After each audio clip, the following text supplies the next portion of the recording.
CM జగనే రావాలి. ఎందుకనంటే ఆయన ఇయ్యాల్సిన ఎల్లం మాకు ఇస్తున్నాడు. ఏమేమి ఇస్తున్నాడు? ఇది పెన్షన్ ఇస్తున్నాడా? పిల్లలకు బడికి బందోబస్తు ఇస్తున్నాడా? ఫీజు బోజు ఇప్పుడు మాఫీ అయ్యిందా?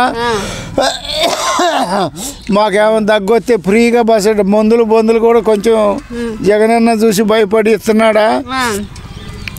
మరి ఇంకా ఏం మంచి కాదు, ఇవన్నీ వేస్ట్ పెట్టడం. అదిగో పోతున్నాడు చూడు, ఆడాస ఉంటాడు తిని ఈ అక్క పోతాడు.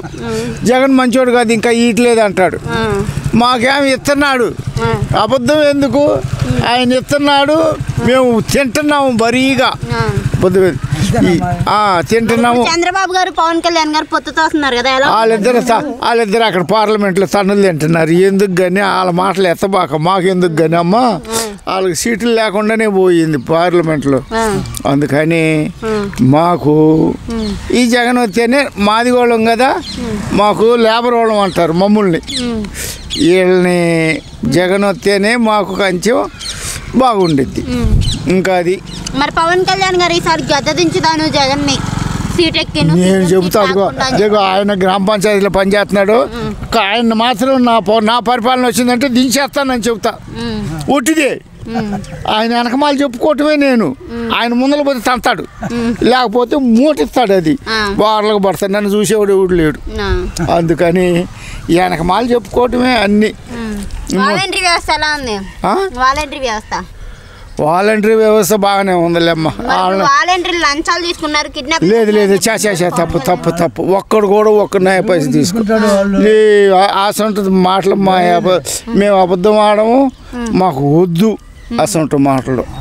ఆ వాలంటీర్లు బాగా చేసుకుంటున్నారు. పొద్దున్నే 1వ తారీఖు వచ్చేలేకనే అది నాకైతే రావట్లేదులే. వచ్చిన వాళ్ళకి చెబుతున్నా, ఇళ్ళమ్మటి కూకుంటాడు, తెల్లారిపాటికే తలుపులు కొడుతున్నాడు. లేమ్మా నీ మొక్కుబడి చెల్లించుకో అంటున్నారు. ఆ మొక్కుబడి ఆమె చెల్లించుకుంటున్నాడు బస్ తిరగలేకుండా. ఇంకా చెప్పు.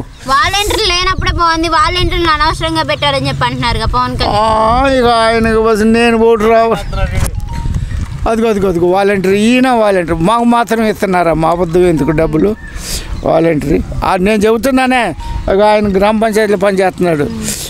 ఆయన వెనకమాల నేను ఎన్నైనా అంట, ముందుకు పోయా అంటే ఏం చేస్తాడు? నన్ను అది గుద్దునన్నా గుత్తాడు, నువ్వు గ్రామ పంచాయతీకి రా అప్పుడు చెబుతాను నీ పని అంటాడు.